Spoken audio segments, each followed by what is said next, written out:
When I first started architecture school in 2018, I was still hand sketching floor plans, exporting Make 2Ds from Rhino into Illustrator, and photoshopping the textures. But now AI can do all of that within seconds, right? Well, not so fast. Things are different in 2026. Every day we're looking for ways to be more efficient at work. For me, sketching will always be a staple in my design process. But getting my sketches to a floor plan like this takes a lot of time, and that's one area I think I can improve and become more efficient. So in this video, I'm going to show you a tool that I stumbled upon that helps me turn my floor plans into concepts a lot faster and more efficiently. But in order to get there, we're going to first start off by sketching a floor plan. This is going to be a floor plan for a 2-bedroom layout. So the first thing I'm going to establish is when you enter, you're going to see the living and the dining room, and then branched off to the left side is going to be the master bed in the back corner, and then the office is going to be at the front end of the space. But at the entry, I want to break out the kitchen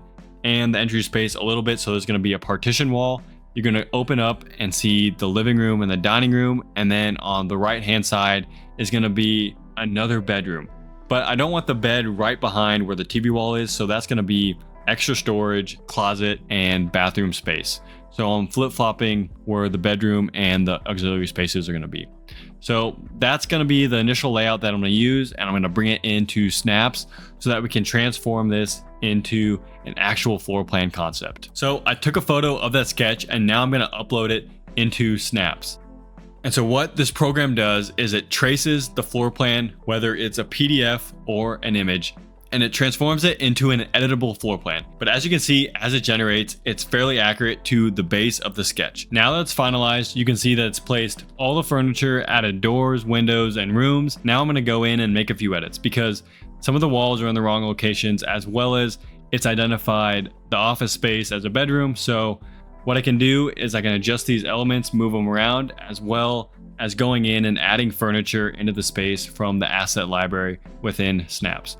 I'm also going to go to the kitchen and add the island and the bar stool chairs that I had drawn in the sketch. This is going to be very important when I come back and render the space later on in the video. But I'm also going to go ahead and edit the walls. You have the ability to edit the walls to make them more realistic. So I'm going to add a masonry exterior to all the walls in this floor plan. But you've probably been curious this whole time. Okay, you drew a sketch and you brought it into this program, but it probably messed up the scale of the entire thing. So I'm going in and actually using the dimension tool to create a dimension string on this bottom wall to show you that the scale is actually fairly accurate. Already I've sketched a floor plan and then I've transformed it in Synaps. But next up, I'm going to generate a floor plan with a text prompt. With the rectangle selected, I'll do generate a floor plan, do width boundary, and type in 2-bedroom apartment, click enter and generate. And from there, Synaps takes care of the rest. So Synaps was able to generate this 2-bedroom apartment with 3 bathrooms, a dining area, and a kitchen. Now, there still are some things that I'd like to tweak a little bit, but thankfully, because of the interface within Synaps, it allows me to make adjustments. We've already created a couple floor plans within Synaps, but next, we're actually going to create some interior renderings from these scenes of the floor plans, really taking it to the next level. So how we're going to do that is we're going to toggle on render mode down at the bottom. And then we're going to click on the camera icon, and I'm going to drag and drop the camera and then the angle onto this kitchen space. And then we're going to be able to type in a text prompt describing the image we want to create. So render photorealistic kitchen interior. And then you can choose the style: Scandinavian, minimalist, industrial, mid-century modern, and Bali. We'll click apply and it'll generate the first interior scene. So as you can see on the right hand side, you have the focal length of the camera, the height and the eye level, as well as the rotation and a preview of the space of the interior. So it takes and identifies what we have modeled in the floor plan, like we have that bar island, as well as the countertop and the window in the kitchen area. And it's going to use that and bring it into a 3D scene.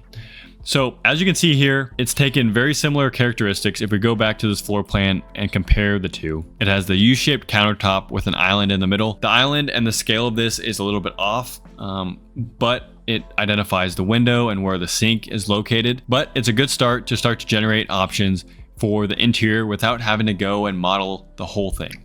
So let's go ahead and do one more iteration of this interior rendering. This time we're going to be facing the living and dining room. So we'll come from this entry space, looking on to the TV and couch in the living room. So we'll do render photorealistic interior living room with a couch and TV on the wall. Do a similar style and then click apply. And these renderings generate extremely quickly, so you can test out multiple iterations fast, doing every space only in a couple minutes. I went ahead and created a few more generations. I did 2 of the living room and 2 for the kitchen space. Out of all these renderings, I think the consistency of the living room was the most accurate. Not only did it keep the structure, including the window and the furniture and the TV, but I think the style that was overlaid onto the image is really accurate, and I think it's a great starting point to generate multiple iterations from a floor plan, saving you a ton of time trying to visualize a concept without having to model it 3D. But we can also go ahead and edit these images. So if you click on one of the images, you can edit it further with a prompt. You can remove the background, you can expand it, or you can boost the resolution.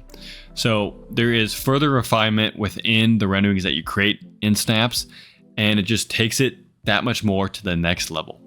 So in this video, we started off by sketching out a floor plan and uploading it into Synaps, where it transformed that into an adjustable floor plan iteration. And then we used the generate floor plan command to create another 2-bedroom apartment floor plan. And from there, we were able to adjust the walls, the furniture, add in doors and windows, and make this floor plan fully customizable. And then finally, that led us into creating 3D renderings from the interior scenes of this first floor plan. So we dropped a camera from the kitchen and then also one looking into the living room and the dining room, and we generated 4 final renderings. This is just scratching the surface of what Synaps can do, but if you want to try it out for free, make sure you click the link in the description below. Thank you guys for watching, and welcome to the grind.